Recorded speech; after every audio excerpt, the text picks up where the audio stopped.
Eu quero vos cumprimentar com a doce e gloriosa paz do Senhor Jesus Cristo.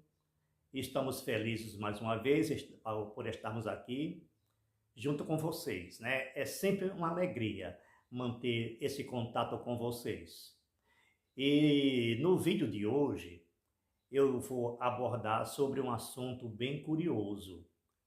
É sobre certas expressões, certos versículos que não estão na Bíblia e que muitas pessoas citam como se fosse da Bíblia.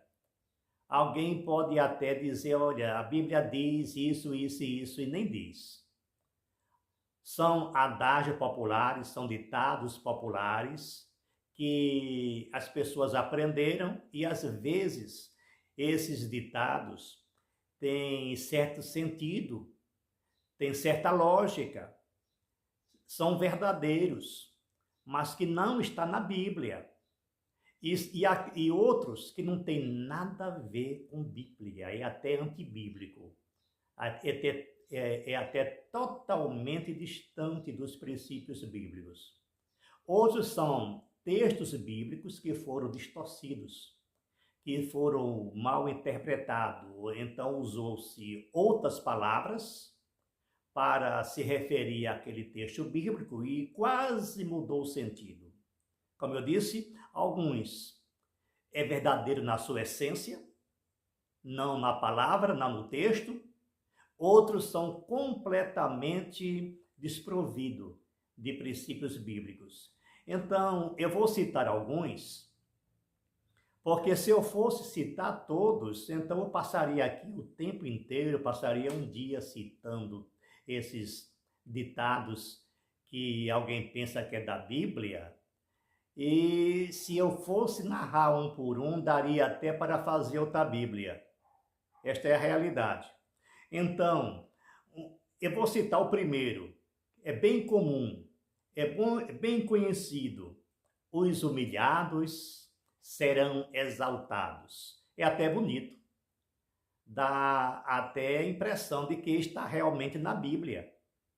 Esse versículo, entre aspas, né, esse ditado, talvez ele tenha sido extraído lá de 1 Pedro, capítulo 5, versículo 6, quando diz, humilhai-vos perante a potente mão de Deus. Tudo bem, tem certo sentido.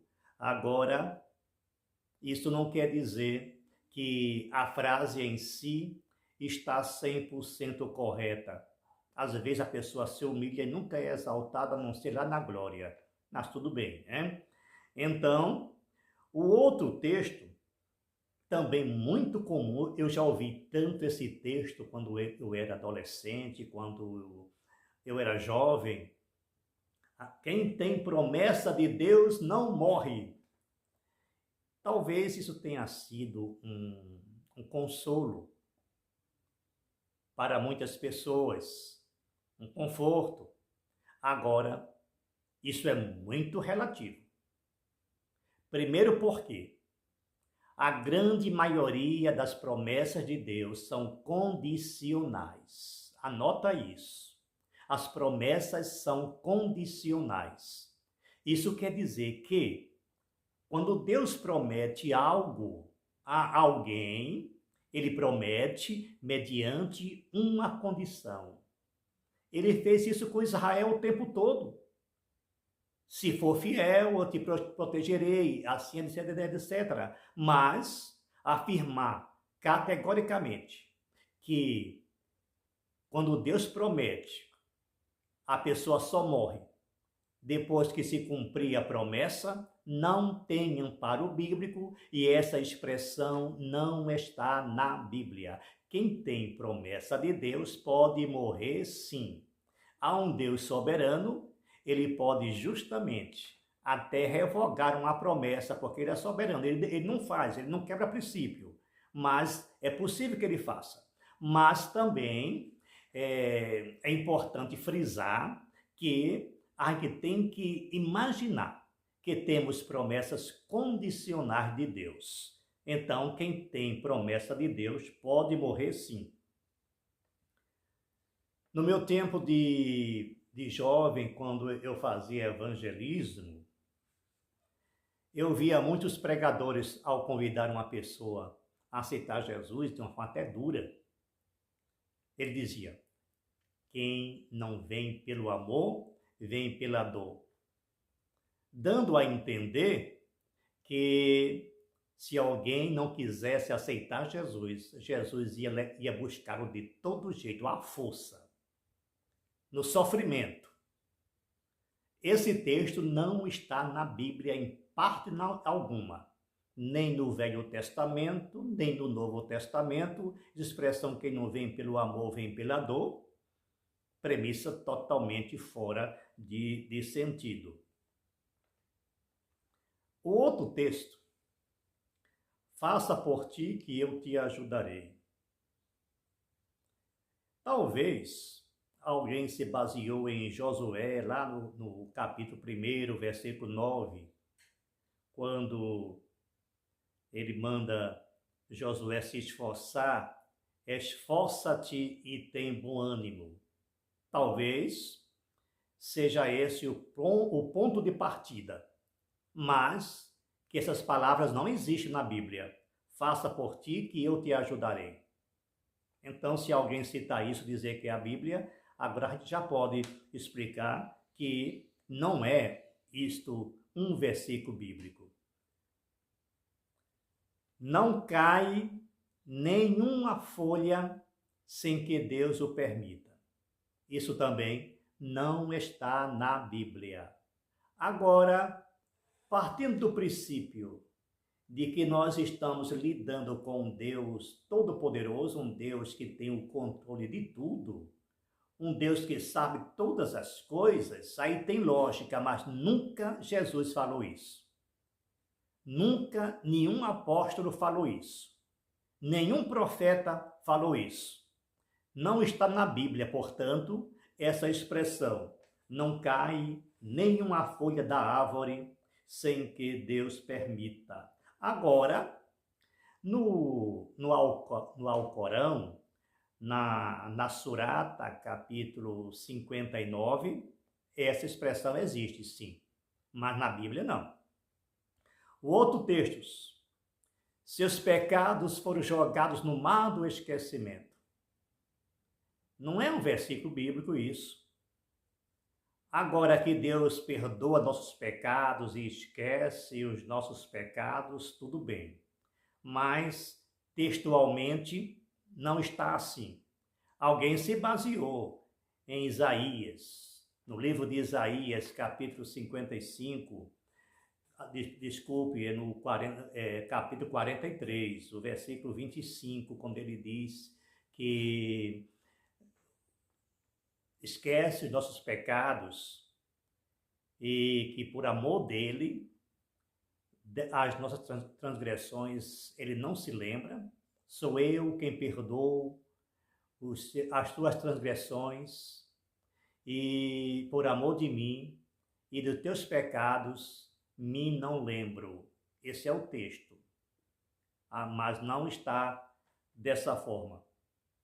O outro texto, possivelmente baseado lá em Mateus 11, 28, vinde como estais. Não tem base bíblica, não está na Bíblia. Alguém pegou algo e distorceu. Alguém pode até parecer que a essência é a mesma, mas não é. Vamos observar cuidadosamente. Ninguém vai a Jesus como está. Tem até um hino, talvez um corinho, vinde como estais. Gente, presta bem atenção. Quando alguém tocado pelo Espírito Santo é levado a Cristo, é porque ele já provou uma mudança.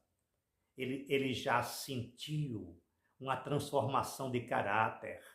Já houve uma mudança, ninguém vai como está. Agora, baseado talvez em Mateus, vinde a mim todos vós que estáis cansado e sobrecarregado, mas não tem nada a ver. Esse texto não se encaixa. Então, essa forma de evangelizar, dizer venha como você está, não tem muito amparo bíblico não. É bom a gente rever esses princípios e mudar justamente a forma de convidar, mas nunca chamar a pessoa como ele está, porque senão ele vai todo errado, com o mesmo pensamento, com o mesmo propósito. Aí ele diz: não, venha como você está, que Deus lhe transforma. Não é bem assim. Primeiro, o Espírito Santo trabalha na mente, ele trabalha antes, no coração. Alguém só é impulsionado a aceitar Jesus Cristo a partir do momento que ele é tocado pelo Espírito Santo, se arrepende dos seus pecados. Se ele arrependeu-se dos pecados, então ele não está mais como era antes. Verdade? Bom, outro texto. Diga-me com quem andas, que eu te direi quem és. Isso não está em canto nenhum da Bíblia. É um provérbio muito popular, muito comum, e possivelmente alguém buscou lá em Provérbio, capítulo 16, versículo 29, mas não tem esse sentido. Faça o bem sem olhar ao quem. Geralmente isso é um imperativo que alguém diz. Fazei o bem sem olhar a quem. Olha, tem algum sentido, a essência em si é lógica.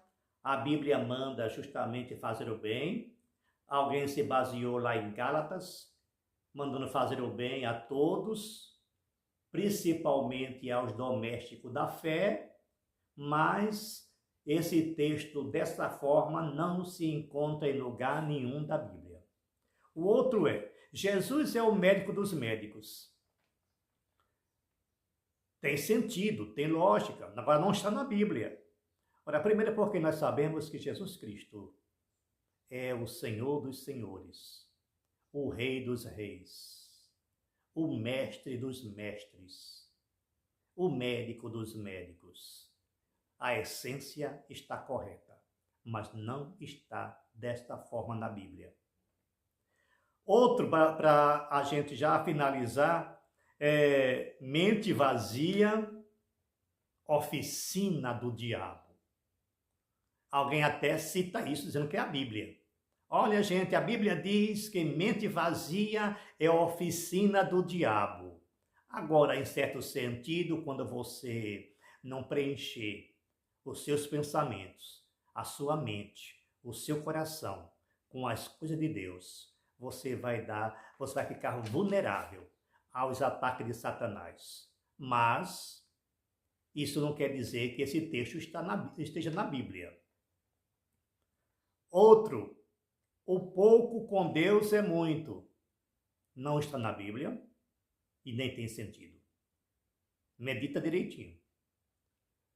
Às vezes, alguém tem muito, mas nunca veio de Deus.